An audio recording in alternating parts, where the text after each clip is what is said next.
ನಮಸ್ಕಾರ ಎಲ್ಲರಿಗೂ welcome back to my YouTube channel. ನಾನು ನಿಮ್ಮ ಸೌಮ್ಯ. ಸೊ ಇವತ್ತು ಬಂದು ಸ್ಪೆಷಲ್ಲು ಎಣ್ಣೆ ಬದನೆಕಾಯಿ ಅಥವಾ ಬದನೆಕಾಯಿ ಗ್ರೇವಿ ಅಂತಲೂ ಕರೀತಾರೆ. ಸೊ ಇದನ್ನು ಈಸಿಯಾಗಿ ಸಿಂಪಲಾಗಿ ಹೇಗೆ ಮಾಡೋದು ನೋಡೋಣ ಬನ್ನಿ. ಸೊ ಒಂದು ಬಾಣಲಿಲಿ ಒಂದು 3-4 ಸ್ಪೂನಷ್ಟು ಕಡಲೆ ಬೀಜನ ತೊಗೊಳ್ತಾ ಇದ್ದೀನಿ. ಮೀಡಿಯಮ್ ಫ್ಲೇಮಲ್ಲಿ ಹುರ್ಕೋಬೇಕು. ಚೆನ್ನಾಗಿ ಹುರ್ಕೊಂಡಿದ ನಂತರ ಇದನ್ನು ಸೈಡ್ಗೆ ಎತ್ತಿಟ್ಕೊಂಡು ಮತ್ತು ಇನ್ನೊಂದು ಬಾಣಲಿಗೆ ಒಂದು ಸ್ವಲ್ಪ ಎಣ್ಣೆ, ಸ್ವಲ್ಪ ಸಾಸಿವೆ, ಸ್ವಲ್ಪ ಜೀರಿಗೆ, ಒಂದು 5-6 ಬೆಳ್ಳುಳ್ಳಿ ಎಸ್ಳು, ನಂತರ ಒಂದು ಈರುಳ್ಳಿ ತೊಗೊಳ್ತಾ ಇದ್ದೀನಿ ನಾನಿಲ್ಲಿ. ಸೊ ಮೀಡಿಯಮ್ ಫ್ಲೇಮಲ್ಲೇ ಹುರ್ಕೋಬೇಕಾಗತ್ತೆ. ಸೊ ಗೋಲ್ಡನ್ ಬ್ರೌನ್ ಬರೋವರೆಗೂ ಚೆನ್ನಾಗಿ ಹುರ್ಕೋಬೇಕು. ನೋಡಿ ಈ ರೀತಿ. ಸೊ ಇಲ್ಲಿ ಕಡಲೆ ಬೀಜನ ನಾನು ಸಿಪ್ಪೆ ತೆಕ್ಕೊಳ್ತಾ ಇದ್ದೀನಿ. ಇದು ಸಿಪ್ಪೆ ತೆಗೆದಿಟ್ಕೊಂಡು ಸೈಡ್ಗೆ ಎತ್ತಿಟ್ಕೊಳ್ಳೋಣ. ಸೊ ನಂತರ ಈಗ ಈರುಳ್ಳಿ ಚೆನ್ನಾಗಿ ಫ್ರೈ ಆಗಿದೆ. ಸೊ ನೋಡಿ ಈ ರೀತಿ. ಸೊ ನಂತರ ಈಗ ನಾನಿಲ್ಲಿ ಮೀಡಿಯಮ್ ಸೈಜು 2 ಟೊಮೊಟೊ ತೊಗೊಳ್ತಾ ಇದ್ದೀನಿ. ಸೊ ಹುಣಸೆಹಣ್ಣು ಹಾಕೋ ಅವಶ್ಯಕತೆ ಇಲ್ಲ.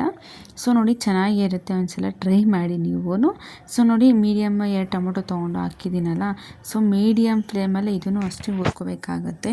ಸೊ ನೋಡಿ ಈ ರೀತಿ ಚೆನ್ನಾಗಿ ಹುರ್ಕೋಬೇಕು. ಸೊ ಜಾಸ್ತಿ ಉರಿ ಇಡೋಕ್ಕೆ ಹೋಗಬೇಡಿ. ಉರಿ ಇಟ್ಟರೆ ಸೀದೋಗ್ಬಿಡುತ್ತೆ, ಟೇಸ್ಟ್ ಚೇಂಜ್ ಆಗುತ್ತೆ, ಚೆನ್ನಾಗಿರೋದಿಲ್ಲ. ನಾನಿಲ್ಲಿ ಸ್ವಲ್ಪ ಕೊಬ್ಬರಿನ ತೊಗೊಳ್ತಾ ಇದ್ದೀನಿ. ಕೊಬ್ಬರಿ ಹಾಕಿದಂತ ಒಂದು 2 ನಿಮಿಷ ಚೆನ್ನಾಗಿ ಫ್ರೈ ಮಾಡ್ಕೊಳ್ಳಿ. ಸೊ ನೋಡಿ ಬದನೆಕಾಯಿನ ಈಗ ಎಲ್ಲ ತೊಳೆದಿಟ್ಕೊಳ್ತಾ ಇದ್ದೀನಿ. ಇಲ್ಲಿ ಫ್ರೆಶ್ ಆಗಿರೋಂಥ ಬದನೆಕಾಯಿನ ತೊಗೊಳ್ಳಿ, ಚೆನ್ನಾಗಿರುತ್ತೆ. ಸೊ ಈ ರೀತಿ ಇರಬೇಕು.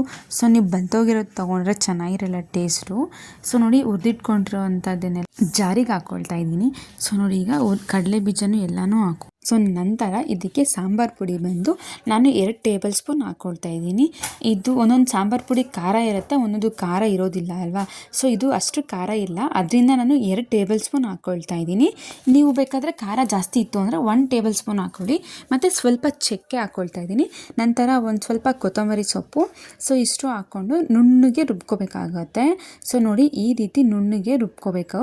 ಸೊ ನಂತರ ಇಲ್ಲಿ ಬದನೆಕಾಯಿನೆಲ್ಲ ಈ ರೀತಿ 4 ಭಾಗಗಳಾಗಿ ಮಾಡ್ಕೋಬೇಕಾಗುತ್ತೆ.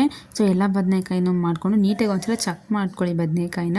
ಯಾಕಂದರೆ ಒಂದೊಂದು ಎಳೆ ಬದನೆಕಾಯಿ ಇದ್ರೂ ಒಂದೊಂದು ಸ್ವಲ್ಪ ಉಳ್ಕ ಏನಾದರೂ ಆ ಥರ ಇರುತ್ತೆ. ಸೊ ಚೆಕ್ ಮಾಡ್ಕೊಂಡು ನೀಟಾಗಿ ಹಚ್ಕೊಳ್ಳಿ ಎಲ್ಲ ಬದನೆಕಾಯಿನೂ. ಸೊ ರುಬ್ಬಿಟ್ಟಿರೋಂಥ ಮಸಾಲೆನೆಲ್ಲ ಈಗ ಈ ಬದನೆಕಾಯಿ ಒಳಗಡೆ ತುಂಬ್ಕೋಬೇಕು ನೀಟಾಗಿ. ಅರ್ಧ ಬದನೆಕಾಯಿ ತುಂಬಿ ನಾವು ಸ್ವಲ್ಪ ಹಾಗೆ ಹಾಕ್ತೀವಿ ಅಂತ ಇದು ಮಾಡೋಕ್ಕೆ ಹೋಗಬೇಡಿ. ಸೊ ಎಲ್ಲ ಬದನೆಕಾಯಿನ ಇದೇ ರೀತಿ ನೀಟಾಗಿ ತುಂಬ್ಕೊಳ್ಳಿ. ಸೊ ನಾನು ಇಲ್ಲಿ ಸ್ಪೂನಿಂದ ಹಾಕ್ಕೊಳ್ತಾ ಇದ್ದೀನಿ, ನೀವು ಬೇಕಾದ್ರೆ ಕೈಯಿಂದ ಸಹ ತುಂಬ್ಕೋಬೋದು. ಸೊ ನಾನು ಇಲ್ಲಿ ಇದನ್ನು ಬಾಣಲಿಲಿ ಮಾಡ್ತಾ ಇಲ್ಲ, ಕುಕ್ಕರಲ್ಲಿ ಮಾಡ್ತಾ ಇದ್ದೀನಿ. ಸೊ ಈಗ ಕೆಲ್ಸಕ್ಕೆ ಹೋಗೋರಿಗೆಲ್ಲ ಸ್ವಲ್ಪ ಬೇಗ ಆಗಬೇಕಾಗತ್ತಲ್ವ. ಸೊ ಅದರಿಂದ ನಾನು ಕುಕ್ಕರಲ್ಲಿ ಮಾಡ್ಕೊತಾ ಇದ್ದೀನಿ. ಸಿಂಪಲ್ಲಾಗಿ ಬೇಗ ಆಗೋಗ್ಬಿಡುತ್ತೆ, ಒಂದು 1/2 ಅವರೆಲ್ಲ ಆಗೋಗುತ್ತೆ. ಸ್ವಲ್ಪ ಎಣ್ಣೆ ಜಾಸ್ತಿ ಹಾಕ್ಕೊಳ್ಳಿ, ಯಾಕಂದರೆ ಎಣ್ಣೆ ಜಾಸ್ತಿ ಇದ್ರೇ ಇದು ಟೇಸ್ಟ್ ಚೆನ್ನಾಗಿರೋದು. ಸೊ ಎಣ್ಣೆ ಹಾಕಿ ಕಾದಿದ ನಂತರ ಒಂದು ಸ್ವಲ್ಪ ಸಾಸಿವೆ ಹಾಕ್ಕೊಳ್ತಾ ಇದ್ದೀನಿ. ಸಾಸಿವೆ ಹಾಕ್ಕೊಂಡು ಒಂದು ಸ್ವಲ್ಪ ಕರ್ಬೇವಿನ ಸೊಪ್ಪು, ನೀವು ಇಂಗು ಬೇಕಂದರೆ ಹಾಕ್ಕೊಬೋದು, ನಾನು ಇಲ್ಲಿ ಹಾಕ್ಕೊಳ್ತಿಲ್ಲ. ಸ್ವಲ್ಪ ಕರ್ಬೇವನ್ನ ಹಾಕ್ಕೊಳ್ತಾ ಇದ್ದೀನಿ. ಸೊ ಕರ್ಬೇವು ಹಾಕ್ಕೊಂಡಿದ ನಂತರ ಇಲ್ಲಿ ಮೀಡಿಯಮ್ ಸೈಜು 1 ಈರುಳ್ಳಿ ಹಾಕ್ಕೊಳ್ತಾ ಇದ್ದೀನಿ. ಸೊ ಇದನ್ನು ಅಷ್ಟೇ ಮೀಡಿಯಮ್ ಫ್ಲೇಮಲ್ಲೇ ಎಲ್ಲನೂ ಮಾಡ್ಕೋಬೇಕಾಗತ್ತೆ. ಉರಿ ಜಾಸ್ತಿ ಇಟ್ಬಿಟ್ರೆ ಸೀದೋದಂಗೆ ಆಗಿಬಿಡುತ್ತೆ, ಚೆನ್ನಾಗಿರೋದಿಲ್ಲ. ಸೊ ನೋಡಿ ಇದನ್ನು ಅಷ್ಟೇ ಗೋಲ್ಡನ್ ಬ್ರೌನ್ ಬರೋವರೆಗೂ ಮೀಡಿಯಮ್ ಫ್ಲೇಮಲ್ಲಿ ಚೆನ್ನಾಗಿ ಹುರ್ಕೊಳ್ಳಿ. ಸೊ ನಂತರ ಇಟ್ಕೊಂಡಿದ್ವಲ್ಲ ಬದನೆಕಾಯಿನ ಅದನ್ನೆಲ್ಲ ಒಂದೊಂದಾಗಿಯೇ ಹಾಕ್ತಾ ಹೋಗಿ ಎಣ್ಣೆಯಲ್ಲಿ. ಎಲ್ಲ ಒಂದೇ ಸಲ ಹಾಕ್ಬಿಡೋಕ್ಕೆ ಹೋಗಬೇಡಿ, ಒಂದೊಂದಾಗಿ ಎಲ್ಲ ಬದನೆಕಾಯಿನೂ ನೀಟಾಗಿ ಹಾಕ್ಕೊಳ್ಳಿ.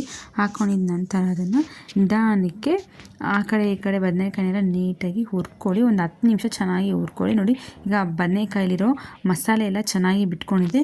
ಇದು ಉರಿ ಜಾಸ್ತಿ ಇಟ್ಬಿಟ್ರೆ ತಳ ಅಂಟುಬಿಡುತ್ತೆ, ಯಾಕಂದರೆ ಎಣ್ಣೆ ಮತ್ತು ಮಸಾಲೆ ಎಲ್ಲ ಹಾಕಿರೋದ್ರಿಂದ. ಬದನೆಕಾಯಿ ತುಂಬಿ ಇನ್ನೂ ಮಸಾಲೆ ಇನ್ನೂ ಇತ್ತು. ಸೊ ಅದನ್ನು ಸಪ್ರೇಟ್ ಹಾಗೆ ಇಟ್ಕೊಂಡಿರಿ ಸೈಡಲ್ಲಿ. ಸೊ ನೋಡಿ ಮೀಡಿಯಮ್ ಫ್ಲೇಮಲ್ಲಿ ಚೆನ್ನಾಗಿ ಈ ರೀತಿ ಹುರ್ಕೊಳ್ಳಿ. ಚೆನ್ನಾಗಿ ಹುರ್ಕೊಂಡಿದ ನಂತರ ಸೊ ನೋಡಿ ಮಸಾಲೆ ಎಲ್ಲ ಈ ರೀತಿ ಬಿಟ್ಕೊಳ್ತಾ ಇದೆ, ಸ್ವಲ್ಪನೇ ಫುಲ್ ಎಲ್ಲ ಬಿಟ್ಕೊಂಡ್ಬಿಡುತ್ತೆ, ತಳ ಅಂಟ್ತಾ ಇರುತ್ತೆ. ಸೊ ಕೈ ಆಡಿಸ್ತಾನೆ ಇರಬೇಕಾಗತ್ತೆ. ನೀವು ಒಂದು 2 ನಿಮಿಷ ಬಿಟ್ಬಿಟ್ರೆ ಸಾಕು, ಹಾಗೆ ತಳ ಅಂಟುಬಿಡುತ್ತೆ. ಸೊ ಆಮೇಲೆ ಟೇಸ್ಟ್ ಚೇಂಜ್ ಆಗುತ್ತೆ, ಚೆನ್ನಾಗಿರೋದಿಲ್ಲ. ಸೊ ಈಗ ಇನ್ನು ಮಸಾಲೆ ಎಲ್ಲ ಇತ್ತಲ್ವ, ಅದಕ್ಕೆ ಸ್ವಲ್ಪ ನೀರು ಹಾಕ್ಕೊಂಡು ಅದನ್ನೆಲ್ಲ ಹಾಕ್ಕೊಳ್ತಾ ಇದ್ದೀನಿ. ಸೊ ನೀರು ಜಾಸ್ತಿ ಹಾಕ್ಕೊಳ್ಳೋಕೆ ಹೋಗಬೇಡಿ, ಗಟ್ಟಿಯಾಗಿದ್ರೇ ಚೆನ್ನಾಗಿರುತ್ತೆ. ನಾವು ಕುಕ್ಕರಲ್ಲಲ್ವಾ, ಸೊ ಒಂದು 2 ವಿಸಿಲ್ ಹೊಡ್ಸಿದ್ರೆ ಸಾಕಾಗುತ್ತೆ.